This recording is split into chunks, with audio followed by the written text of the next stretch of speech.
My name is Frank Bertini. I'm with Velodyne LIDAR. I would like to thank AUVSI and RoboNation for having us. We're happy to sponsor the teams here and looking forward to the race this weekend.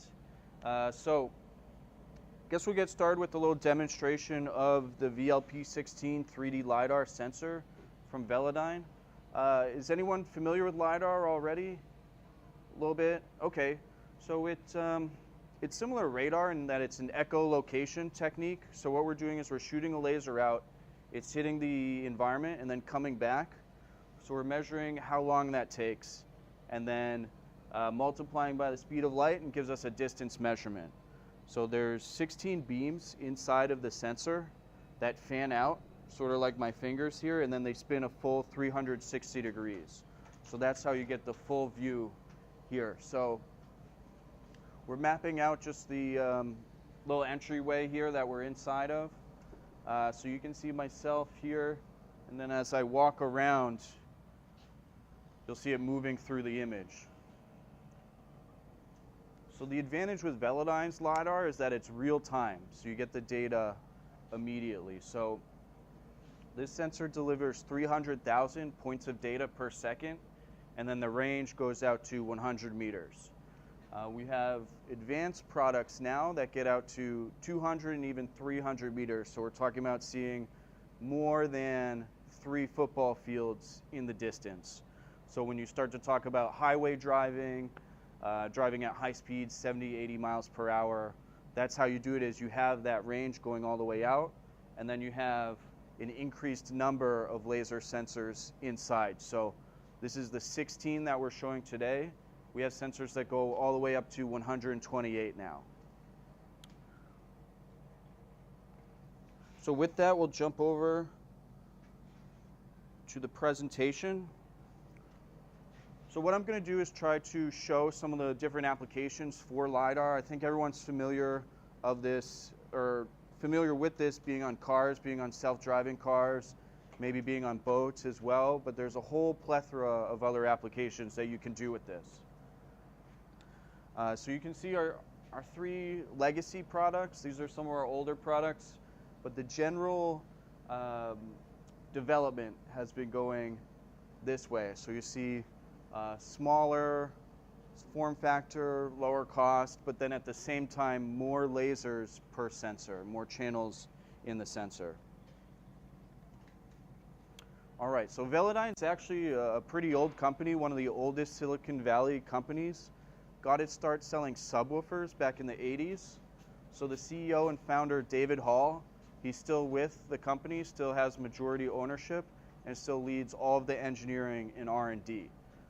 So we really have a visionary CEO and founder who's still driving the technological innovation every day.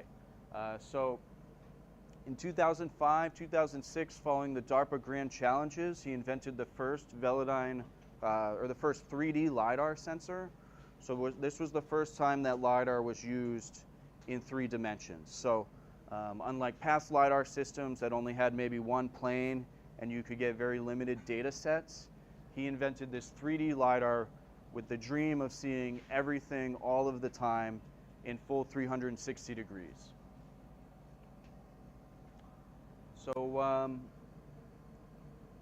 in 2015, we had 70% growth. 2016, we grew, we doubled in size. 2017, we doubled again. In 2018, we're hoping to do around $500 million in sales, something around there. And then by 2020, we'll be at that 1B mark, and that's for sales. So we have about 550 full-time employees right now. We're always hiring. We're hiring across the board.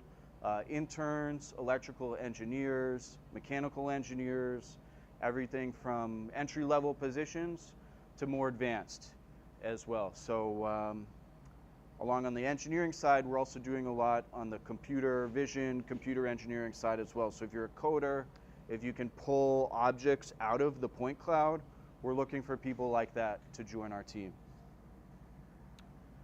All right, so just quickly about me. I'm 31, went to Villanova University, studied physics and math. I've been with Velodyne now about 3 years or so. All right, so these are all the different applications that we get into So I'm lucky I get to cover everything off of the car. So if we just go through a couple of these here. So we have virtual reality that also takes into account mixed reality, augmented reality, all sorts of different names for this now. But essentially the idea is that you could have one of these sitting inside of a conference room, and then another conference room halfway around the world could have the same thing. You could put on some 3D glasses and actually visualize the person right there next to you. So it's almost like the future of travel is not even traveling. You just use virtual reality to interact, either a business meeting or catch up with family, friends, maybe watch a movie together. You're literally sitting right beside each other, but in a virtual format. We also do quite a bit of mapping in the 3D space. So this is more like civil engineering, GIS type applications where you're going in, doing surveying, sort of getting a lay of the land. We also do some heavy machinery as well. We have a public partnership with Caterpillar, working on some of their large dump trucks. Drones, military applications, marine applications on the water. So really, the more you think about 3D LiDAR and the possibilities, the more doors that seem to open, the more places you can apply this. So these are some of our military customers here. So some big names: Lockheed Martin, Oshkosh, Kinetic. This one on the top right is my favorite. So it's probably a little bit small to see from the back, but this is a full-size passenger car. It's just going right up and over. So the data is good enough to be able to measure objects in space and decide whether you need to go around them, navigate around, or just go up and over in this case.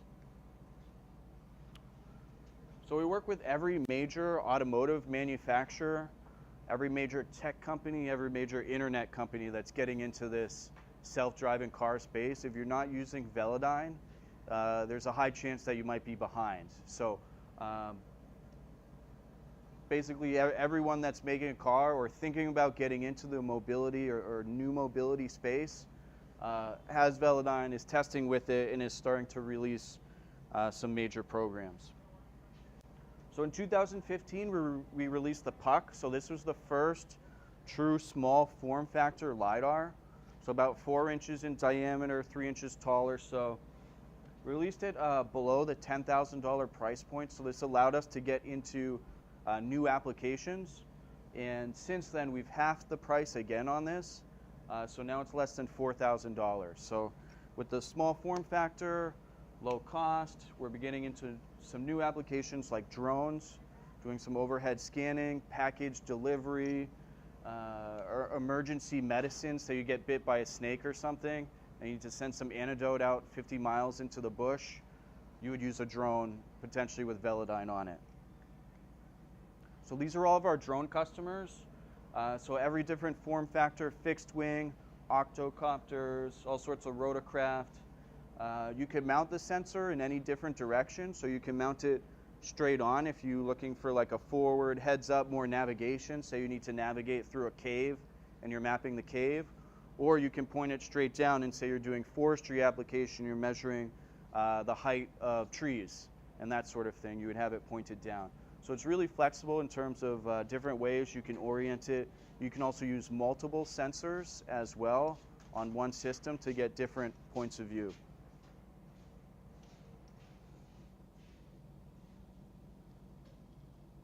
All right, so this is a quick video showing a mapping application we did on a farm. So the key thing here is that we're actually concerned about flooding. There's a river that runs through these trees. And you'll see in just a moment here our dual return feature. So right there, let me pause it.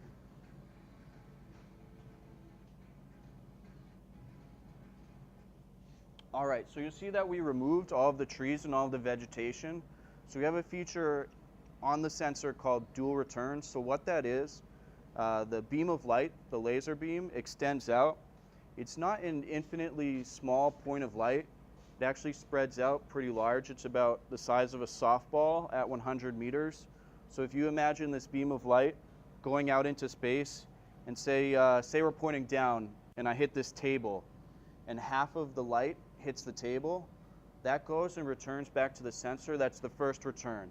The second return continues down to the ground, hits the ground, and then comes back into the sensor. So you get 2 returns along that single point of light, and with that you can do all sorts of filtering. So in this case we remove the tree line and only use that second return, and with that we can almost see through the trees. So people are using this down in South America to discover ancient Mayan ruins, finding new pyramids and temples and cities down there. So it's quite amazing what you can do with this dual return technology. So we also do quite a bit of work with the U.S. Army Corps of Engineers.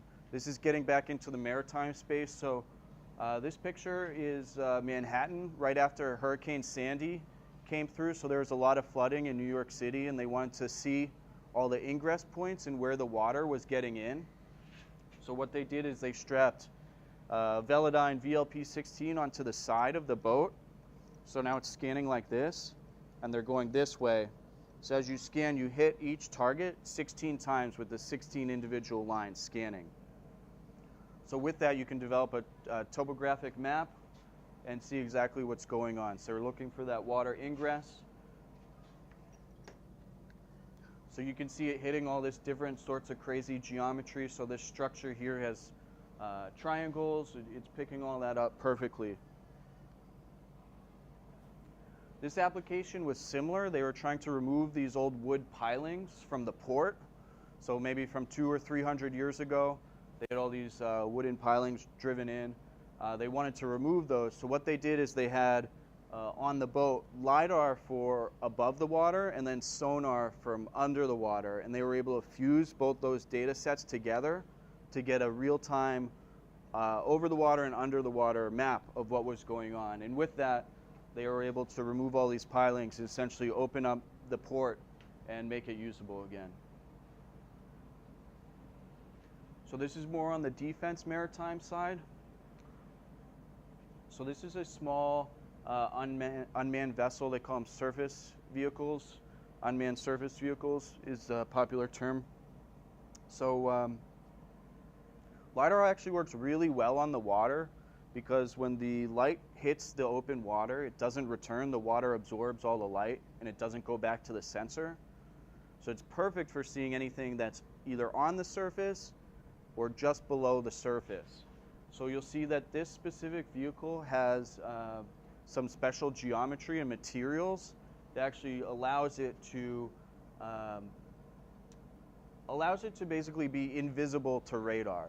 So a radar shot will go right up and over and continue to the horizon, and we'll never see this boat. But LIDAR, especially in a short to medium range application, sees it very well. Pops right up in the data, and with that you can do quite a lot, maybe navigate around the object. Oh, this is our boat from 2015, Embry-Riddle. I think in the final competition in 2017 in Hawaii, they actually had 5 Velodyne LIDAR sensors, so they had 1 on each corner and then 1 on the back for reversing.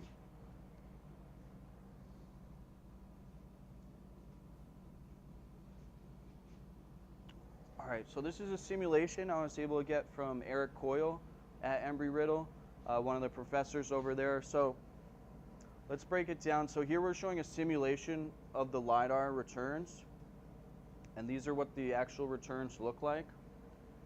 So with that, with the data returns, what we do is we build a voxel or a volume pixel because we can really only see the first side of the buoy when we're hitting it. We don't necessarily know what's behind it, but we can write an algorithm to say, okay, if it looks circular or spherical, we can infer that there's a backside to it and it's probably very similar to the front side. So that's what we're doing with the voxel occupancy grid. And then we take all that data and then we put it into a 2D sort of image or a 2D decision-making algorithm. So almost like a Pac-Man view where you go left, right, forward, backwards. It makes it much easier working only in 2D space versus having to work in 3D space, like if you were flying around or swimming around. That's a little bit more complicated when you introduce that third dimension. So we have the simulated returns, the actual returns. We build that into the volume pixel, and then we bring that down into the 2D, and from there we actuate. So some other applications we're getting into, so this is more in the warehouse, more in the factory, so fully automated forklifts, semi-automated forklifts with driver assistance systems. This is a video of our SLAM technology. So what it stands for is simultaneous localization and mapping. So with just LIDAR, you can go through an environment and build up all those points, save those points, and with SLAM be able to create a map of the environment and then navigate through it. So in just a matter of seconds, you start to build up millions of data points. So this does 300,000 points per second. So your map gets very large, very detailed, very quickly. So this is on a ground vehicle, but we're working with several companies that are doing things like flying a drone through the warehouse to do inventories, doing inspection, also doing security applications in the warehouse, making sure no one's in there at 2 a.m. or whenever they shouldn't be. So this is a backpack mapping system. So this is pretty popular if you don't have a vehicle, if you don't have a drone or a little robot or something. You can either strap this to your backpack, or there's also these wand systems now that people are developing. But the backpack seems the best to get the biggest battery on your back. You can carry more weight, go for longer periods of time. So this backpack system can actually go for up to 4 hours. It's got a pretty large hard drive, several terabytes. And what we're doing here, I think this is actually out of Iran. We were checking their nuclear facilities to make sure there's no extra buildings or extra electrical pipes going into secret rooms that aren't supposed to be there. So that's how we were doing that. This is just a small ground robot. So say you want to develop a robot for a startup or something and you're brand new. You want to go straight to software algorithm development. You don't want to spend 6 months or 12 months terminating sensors, connecting stuff together, making sure everything works. A lot of stuff that you guys are doing in the tent, which is great experience, but when you get into more of the software side, maybe that takes too long to do. So there's companies out there that will sell you sort of a soup to nuts delivery or a soup to nuts robotic R&D vehicle, so you can get started right with the LIDAR algorithms and get going. So with 3D LIDAR, compared to conventional sensing, you can do so much more. So I was walking around earlier, I was seeing a lot of ultrasonic sensors, a lot of wide angle machine vision, camera type sensors, maybe some single point laser measurement systems, almost like a 1D LIDAR sensor. So with 3D LIDAR, you can take all of that capability and bring it down into one sensor. So it reduces the complexity of your robot, as well as reducing the cost, and then also increasing the capability. So here I have the sensor head from the Carnegie Mellon chimp robot. So it was a rescue robot competition that they did about 3 or 4 years ago. And the sensor head, with all this different technology, cost them roughly $1 million to produce. So you can do 90% of what that chimp robot head can do with one Velodyne sensor. All right, so these are some of our futuristic products, some stuff that's coming around just around the corner. So this is the Puck Color 3D. So what that is, it's a camera and LIDAR sensor merged together into one product. So a lot of companies are doing this now ad hoc. So they buy our Velodyne, they buy a camera, calibrate it all together.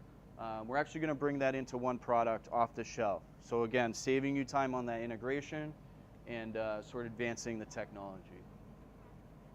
All right, so the awesome thing about LIDAR is there's so many entrepreneurial opportunities out there, new businesses that can come in and disrupt. So if you look here back into the 1900s, looking at this traffic light, and then versus today, you can see not a lot has changed in 100 years. So According to Washington State DOT, it costs the taxpayer roughly $250,000 up to $500,000 to purchase and install a traffic signal and power it for 1 year. The power costs and routine maintenance, the electric bills cost about $8,000 a year, and that's per year, every year, recurring per traffic light. So if you just think about all the traffic lights you've seen, just driving here or around your own town, solving a lot of that with 3D LiDAR. So having automated traffic stops, having it be able to detect pedestrians. If you've ever been at a traffic stop just waiting and no one else is at the intersection, the sensor didn't see you. They use inductive coils in the ground. Those are very expensive to install. If they break, you got to dig them all up. So a lot of people are looking at 3D LiDAR to integrate into that. So along the same side, if you think about like railroad crossings, when those gates come down, making sure that nothing is sitting on the railroad, you can do that also with 3D LiDAR. All right, so this is in the drone space, so there's a lot of activity in drones, especially startup activity. So what I've done is developed a mock system that you could take and look at the components and start to get an idea of all the pieces that you would need in a drone. So of course you have the LiDAR, but what else do you need? You need a GPS, you need an IMU, or inertial measurement unit, to know your pitch, roll, and yaw. Acts as almost like your inner ear, so it knows where the sensor is as it moves through space and time. CPU to do all that computing. You might even use a GPU maybe these days, a small graphical processing unit, maybe from NVIDIA or AMD, something like this. Hard drive, and then the actual bird, the UAV. I have a small connecting diagram, some statistics. All right, so this is LiDAR-assisted people tracking. So say you go to an airport. Your motion through the airport is very specific. You walk in, you get your boarding pass, you go through security, you get on your plane and you leave, you're gone, right? But what if there's a way to track people to know if someone was loitering around, maybe like looking in different corners, spending like hours and hours without actually going through the airport doing something suspicious.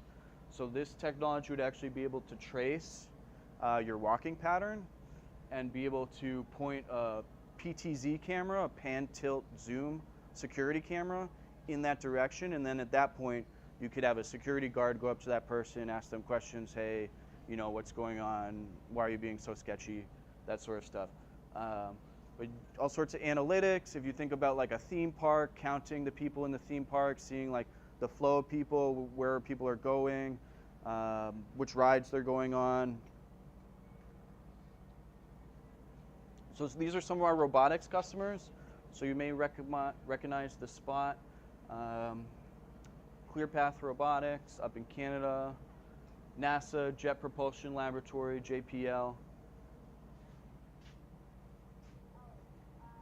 So this is the Atlas from Boston Dynamics. You'll see the HDL32 right where the head is. It's really used as the ideal robotic eye.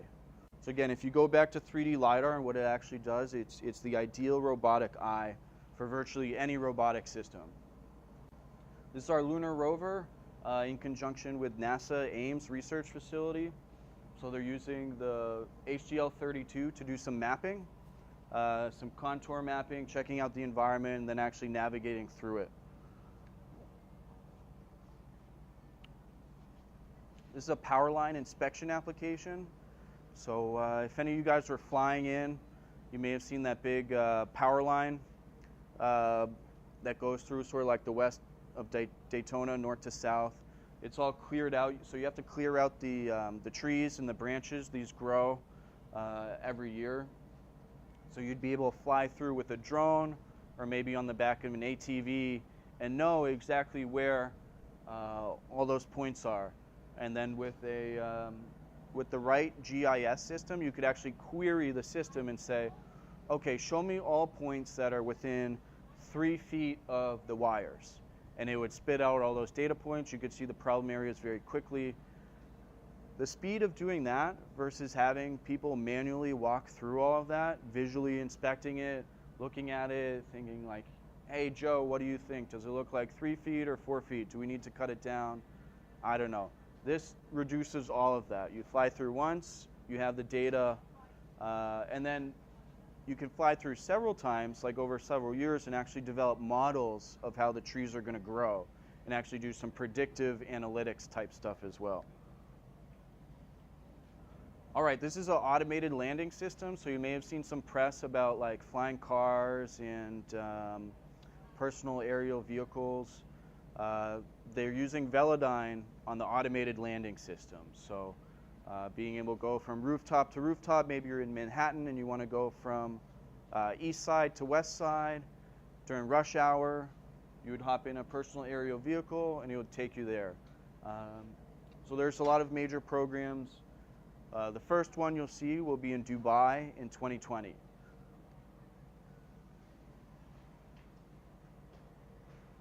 So this slide shows some of the advantages of having multiple beams. So if you've worked with other LIDARs or more classical LIDAR systems, they only have one beam.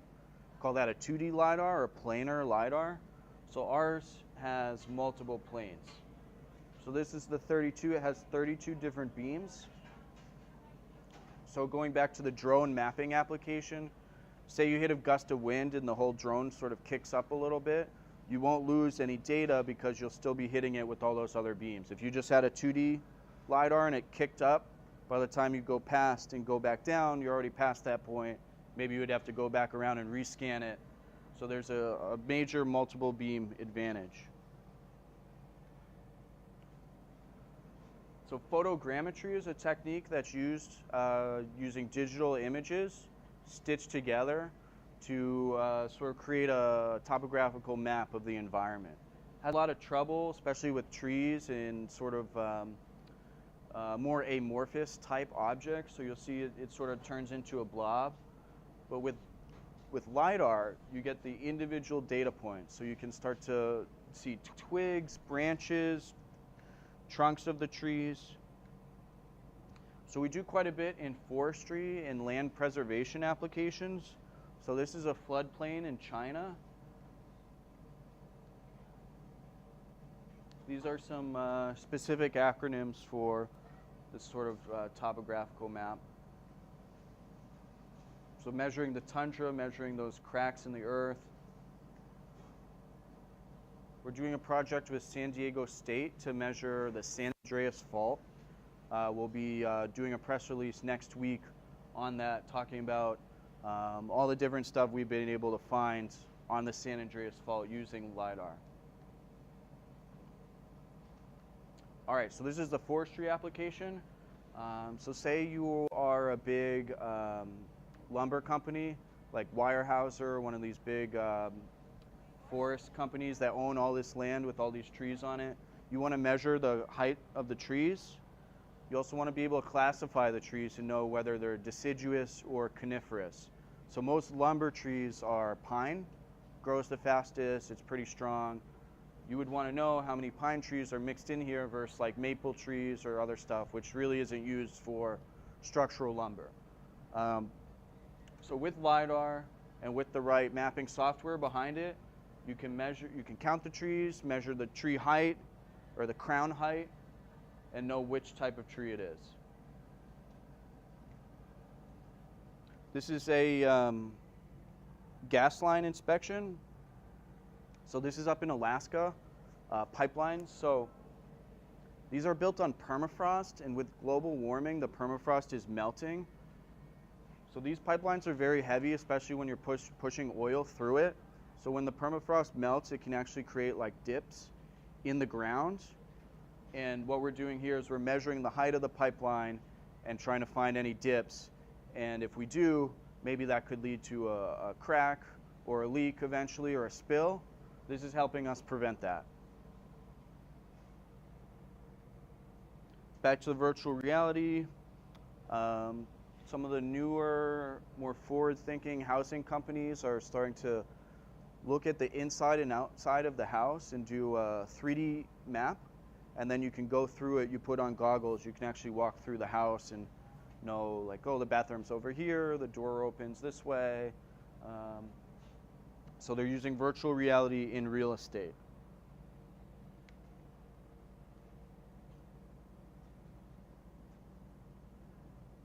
This is more on the defense and reconnaissance side of things.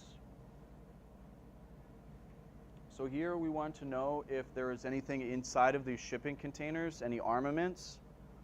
Armaments are very heavy, so the shipping containers will actually slightly sink over time if they're filled with like missiles and bombs and all that. So with the height data, you can actually measure and know if something's in there.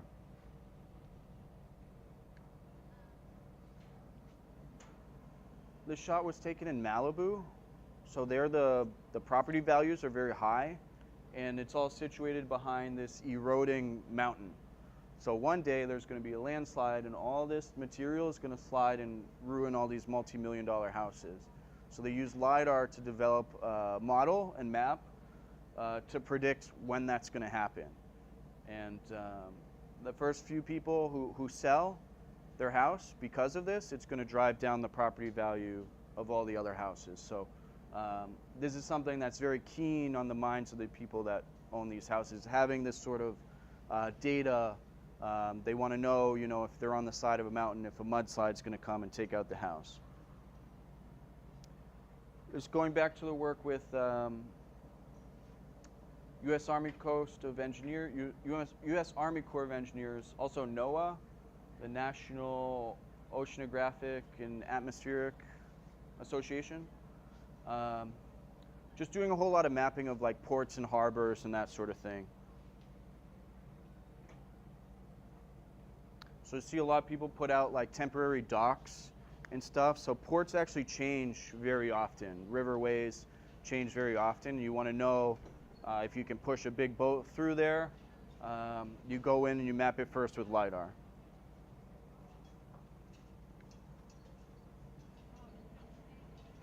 Again, this is our multi-beam advantage. So here we're back in the automotive application. So with multiple beams, so this sensor does plus 15 degrees and minus 15 degrees. So if we turn it sideways like this, and then we're scanning along the side, you actually hit the car from the front side, and then as you pass it, you hit it from the back as well. So what that does, it actually allows you to see around objects. Show a comparison slide right here. So this is with traditional 2D LIDAR, where you're hitting it just straight on as you're going by. So you see the shadows of the cars. But with 3D LIDAR, with the multi-beam advantage, you see these angles. So as you're driving this way, you're scanning, you're getting to see all these windows, doorways behind, and then as you go past it, you can see behind as well. So our dual returns again. The last thing I'll show you is a software algorithm for mapping. So along with the XYZ data points, the individual points of data that you get from the geospatial environment, you also get a reflectivity measurement based off the intensity of what you're looking at. So any retro reflector or the reflector on the back of a car or a sign is going to show up bright red. So what we can do, we can actually count and identify the license plates. We can also see the street signs, and then in many cases where the street sign is big enough and has specific geometry like a stop sign, you actually read the sign. So that's one other piece, small piece of data that you get with LIDAR, is that intensity or reflectivity measurement, and that's based on how strong the return is of the laser. All right, so that brings my presentation to an end. Are there any questions? Yes, in the back. Do you have anything in the works for flash LIDAR, or are you guys still doing rotating? We do have a forward-facing, non-rotating LIDAR, but it's not going to be flash. It's still going to be traditional laser through a lens. Flash is good because it's got a good update rate, and you get a good amount of points in the environment, but it struggles with the range. you really need a decent sized lens to be able to get 200-300 meters out. So most flash LiDAR is really short range. Yes? Thank you for your presentation. No problem. I was wondering, can you tell a little bit more about how you classify specific objects for a new project or application Sure. in your point cloud? Sure, yeah, I can talk a little bit about that. So how do we classify different objects? So most of that is on the customer side. So our customer will take our hardware and start to do the classifications. But what they'll do is basically take an environment and bring it down into different perception layers. So one important layer that that Velodyne is really good at identifying is the ground and the ground plane. So you need to know where the ground is at to be able to assign the objects onto that 2D surface. So if you remember the boat thing where I mentioned it's kind of like Pac-Man view, bring it down into a 2D space. That's what we're doing when we can identify the ground plane with LiDAR. So that's really almost like the number one or number two thing that people use LiDAR for, is just identifying, okay, where's the ground plane, where's the car, and where are all these other objects, and how do I stick them onto that plane. But again, that's mostly on the customer side. We really just focus on the hardware and building LiDAR, and not so much on the software side, but we are getting into that. So in the next 2, 3, 5 years, instead of raw data coming out of this, we'll be able to send like object classification data. So there's 15 people and 2 cars and 1 dog, and oh, watch out for that bicycle coming this way. So that's something that's coming. What are most customers now using? Is it like the open source point cloud library? A lot of customers are using ROS, which is the open source. They'll start with ROS and then they'll start to develop on top of that. But almost everyone's using proprietary software to do that. There are some companies that will sell you different pieces. So say you wanted lane keep assist for ADAS. They'll sell you like that software code library. So they already developed it? Yes. Yeah, but it's just one, they'll just sell it in pieces. I haven't really encountered anyone that's selling full L5, fully autonomous, because what happens is they just get acquired so fast. If they have something good, then like the big 3 will just come and acquire them, or a big technology company will take them over. And it's not even so much about the core technology, it's more about the brain power and the talent that's in that company. It's being able to have that. So yeah. Okay, thank you. No problem. Yes? Are there any advantages for using Velodyne for black or non-reflective surfaces? For black surfaces? Or non-reflective surfaces? Yes. So Velodyne's grown pretty substantially over the last few years. We have our own targeting range, goes out to 300 meters. We have all sorts of targets, so we can classify. The industry standard, or the NIST standard, is a 10% black target. That's similar to like a black tire or something like that. So that's sort of like the darkest objects that we're looking, the darkest and least reflective object. And then also black reflective cars, or black shiny cars, are also difficult to pick up, more difficult to pick up than white. However, LiDAR, or Velodyne, does a pretty good job on that. On our specs, when we sell a sensor, we sell it with a whole list of spec sheets on how it did on testing. So we'll tell you 200 meters at a 10% black reflectivity target. That's the NIST standard.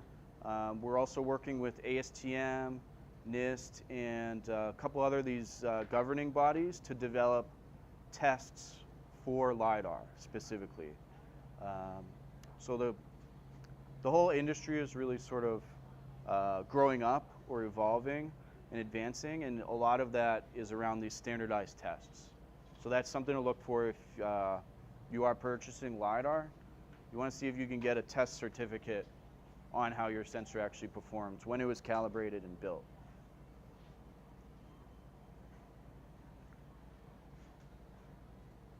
Any other questions? All right, well, thanks everyone for the opportunity. Appreciate it. Have a good rest of the day.